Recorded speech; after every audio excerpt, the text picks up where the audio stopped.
Shalom sahabat Gema yang dicintai Tuhan Yesus. Hari ini kami ingin mengundang saudara menjadi orang-orang yang memiliki hati yang lemah lembut, memiliki hati yang rendah hati. Kenapa kita menjadi anak-anak Tuhan harus memiliki itu? Tahu nggak saudara? Karena ketika Anda memiliki hati yang rendah hati adalah orang-orang yang mewarisi negeri, orang-orang yang lemah lembut, orang-orang yang memiliki bumi. Mari kita sama-sama belajar di dalam Mazmur 37 ayat 11. Tetapi orang-orang yang rendah hati akan mewarisi negeri dan bergembira karena kesejahteraan yang berlimpah-limpah. Saudara yang terkasih, menjadi orang yang rendah hati bukan hal yang mudah, saudara. Menjadi orang yang rendah hati adalah menjadi orang yang sanggup menerima kekurangan orang lain. Menjadi orang yang rendah hati, saudara sedang menghancurkan keegoisan saudara. Saudara menjadi orang yang tidak mengandalkan kekuatan ataupun jabatan saudara. Orang yang memiliki sifat rendah hati ini biasanya adalah orang yang tidak memikirkan dirinya sendiri, saudara. Dia membiarkan orang lain ketika punya keinginan tanpa memaksakan keinginannya kepada orang lain, saudara.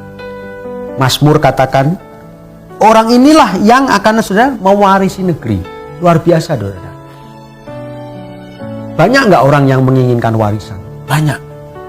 Hampir rata-rata seorang anak berbahagia ketika memiliki atau mengetahui bahwa warisan bapaknya banyak, berlimpah. Maka ia tidak harus bekerja keras karena memiliki warisan yang banyak. Nah, Mazmur katakan orang-orang inilah yang rendah hati, ini yang mewarisi negeri, saudara. Artinya apa? Artinya ketika saudara memiliki hati yang rendah hati, saudara akan bisa diterima di mana-mana. Anda merasakan di mana Anda tinggal, seolah-olah Anda disitulah rumah saudara. Coba ketika Anda memiliki hati yang rendah hati, ketika Anda berkunjung dimanapun juga, Anda akan dihargai dan dihormati. Anda masuk ke rumah orang, Anda dipersilahkan, Anda diizinkan, bahkan Anda diajak makan. Saudara, Anda dapat undangan dari mana-mana. Ketika berjumpa dengan Anda, seolah-olah Anda merasakan bahwa itu adalah kerabat saudara. Tetapi lihat orang-orang yang tinggi hati, mereka tidak akan diundang. Mereka hanya akan menimbulkan konflik. Mereka hanya akan menimbulkan perselisihan. Di dalam Matius 5 ayat 5 pun juga Tuhan katakan orang yang lemah lembut adalah orang yang memiliki bumi, saudara. Mengapa demikian? Antara perjanjian lama dan perjanjian baru tidak berbeda. Jadi artinya dari zaman dahulu orang yang rendah hati sampai pada perjanjian baru orang yang lemah lembut pun juga mewarisi negeri atau memiliki bumi. Jadi dimanapun Anda berpijak ketika Anda memiliki hati yang rendah hati ataupun lemah lembut, maka Anda akan menjadi orang yang memiliki lingkungan itu. Lemah lembut seperti apa? Orang yang lemah lembut adalah orang yang mudah dibentuk, orang yang mudah tunduk. Mereka akan mengizinkan Tuhan membentuk hidupnya. Nah, orang-orang seperti inilah Tuhan menyukai. Karena apa? Tuhan tidak susah membentuk orang-orang seperti ini. Teguran demi teguran ia terima, ya. Perselisihan ia lebih baik mengalah.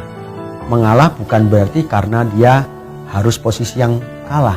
Ketika Anda menjadi atasan, terus kemudian Anda mau rendah hati, itu yang membuat apa? Bawaan saudara akan menghormati saudara. Mari saudara yang kita belajar bagaimana menjadi orang yang rendah hati. Biarkan orang lain congkak, orang lain sombong, tapi belajarlah mengizinkan orang lain berbuat sesuatu dan saudara tidak memaksakan kehendak saudara kepada orang lain.